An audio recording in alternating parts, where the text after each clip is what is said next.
पक्षियों को प्रसन्न देखकर वाल्मीकि ऋषि भी प्रसन्न हुए। उसी समय कोई एक शिकारी व्याध आया और व्याध ने अपने धनुष पर बाण चढ़ाया और एक पक्षी को बाण मारा। तो जो नर पक्षी था, क्रौंच पक्षी, वो लहू से लथपथ नीचे गिर पड़ा। पंख फड़फड़ाता हुआ वो मर गया पक्षी। वाल्मीकि ऋषि देख रहे हैं, एक पक्षी जब मर गया तो उसकी जो पत्नी थी क्रौंची, वो भी विलाप करने लगी। पक्षियों में, पशुओं में भी सहानुभूति होती है, दिल होता है। तो क्रौंची पक्षी भी विलाप करने लगी। उसका शोक देखकर वाल्मीकि ऋषि के हृदय में भी शोक व्याप्त हो गया। वाल्मीकि ऋषि ने सोचा कि एक निर्दोष पक्षी को मार दिया, बिना अपराध मार दिया, इसकी गलती क्या थी? इस तरह से नहीं मारना चाहिए। तो ऋषि के हृदय में जो शोक व्याप्त हो गया, वो शोक संस्कृत भाषा में प्रकट हुआ और ऋषि बोल पड़े, मां निषाद प्रतिष्ठाम त्वम अगम शाश्वती समाहा यत क्रौंच मिथुनादेकम अवधि काम मोहितम। हे व्याध, तुमने एक पक्षी को मार डाला तो तुम भी इस दुनिया में लंबे समय तक प्रतिष्ठा को प्राप्त नहीं करोगे, सुख शांति को प्राप्त नहीं करोगे। वाल्मीकि ऋषि का जो शोक था, वो शोक एक संस्कृत श्लोक के रूप में बाहर आ गया। भीतर हृदय में जो शोक व्याप्त हुआ पक्षी को मरा देखकर, वो शोक एक संस्कृत श्लोक के रूप में बाहर आ गया। मां निषाद प्रतिष्ठाम त्वम अगम शाश्वती समा। वाल्मीकि ऋषि इतना कह के वहां से तमसा नदी के तट पर से अपने आश्रम में आ गए। आश्रम में आए, किंतु अब दूसरा शोक व्याप्त हो गया कि एक पक्षी मरा तो मैंने एक पारधी को, व्याधक को श्राप दे दिया, मुझे ऐसी वाणी नहीं बोलनी चाहिए। अब दूसरा शोक व्याप्त हो गया, किसी को दुख हो ऐसा बोलना भी नहीं चाहिए। तो वाल्मीकि ऋषि शोकातुर थे। उसी समय वहां ब्रह्मा जी आए और ब्रह्मा जी ने वाल्मीकि ऋषि से कहा कि आप शोक संतप्त मत होइए। जो आपका शोक श्लोक के रूप में बाहर आया था, जिसको संस्कृत भाषा में अनुष्टुप श्लोक कहा जाता है, उसी श्लोक में जो चरित्र नारद जी ने आपको सुनाया, वो चरित्र को आप उस श्लोक में लिखना शुरू करो और भगवान श्री राम का जीवन चरित्र विस्तार से आप इसी श्लोक में लिखो। ये जो कुछ हुआ है वो मेरी इच्छा से हुआ है, ऐसा ब्रह्मा जी ने कहा। जब ब्रह्मा जी ने इतनी प्रेरणा की तो वाल्मीकि ऋषि अब उसी श्लोक, अनुष्टुप श्लोक में भगवान श्री राम का जीवन चरित्र लिखने लगे। ऐसा लिखा है कि जो जो चरित्र भगवान श्री राम ने किए थे और जो चरित्र अभी करने वाले थे, योग दृष्टि से सभी चरित्र वाल्मीकि ऋषि को दिखाई देने लगे और वाल्मीकि ऋषि संस्कृत भाषा में भगवान श्री राम का जीवन चरित्र लिखने लगे।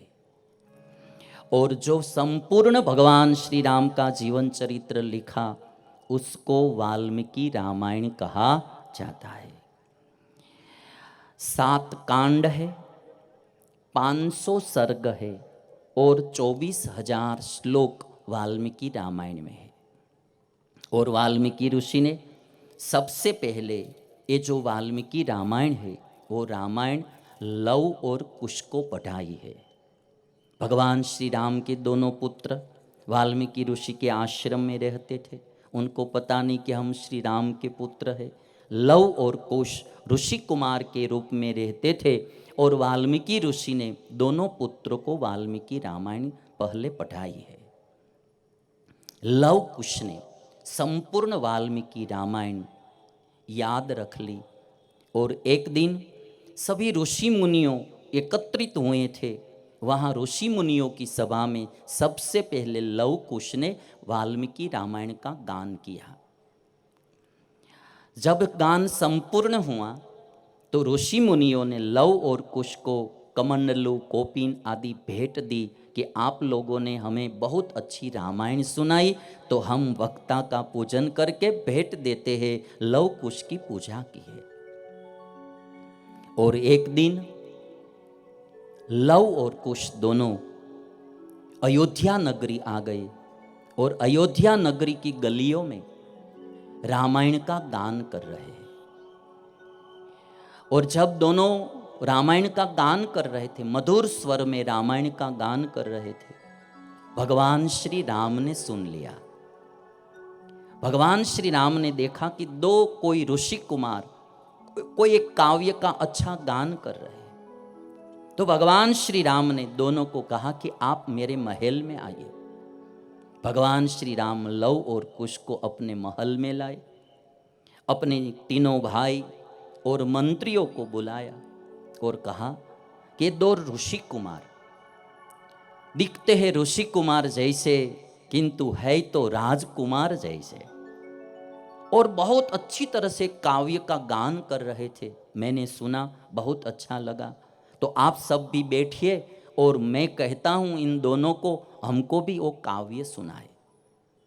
और तब लव और कुश ने रामायण गाने की शुरुआत की। वाल्मीकि रामायण में कोई संवाद नहीं है।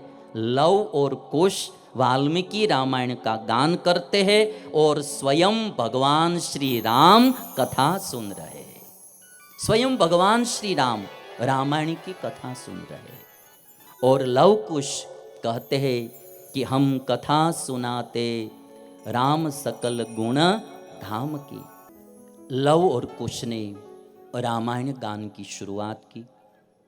वाल्मीकि रामायण में और कोई संवाद नहीं है, पूरी रामायण का गान लव कुश कर रहे हैं। रामायण कथा सुनने का जो महात्म्य है, पुराणों में लिखा गया है कि एक चंद्रवंशी राजा थे जिनका नाम था सुमति और उनकी पत्नी का नाम था सत्यवती। दोनों पति पत्नी हर दिन वाल्मीकि रामायण की कथा सुना करते थे। दोनों का नाम भी बहुत अच्छा है। राजा का नाम, चंद्रवंशी राजा थे जिनका नाम था सुमति। मति यानी बुद्धि, जिसकी अच्छी बुद्धि होती है उसको सुमति बोलते हैं, और जिसकी बुद्धि अच्छी नहीं है, गलत रास्ते पर ज़्यादा चलती है, तो उसको कुमति कहते हैं। राजा का नाम ही बहुत सार्थक नाम था, सुमति, अच्छी बुद्धि वाले राजा थे। और उनकी पत्नी का जो नाम था वो सत्यवती, जिसके जीवन में सत्य है उसका नाम सत्यवती। दोनों पति पत्नी का नाम बहुत अच्छा था। दोनों पति पत्नी हर दिन वाल्मीकि रामायण की कथा सुनते रहते थे। बहुत प्रसिद्धि हुई।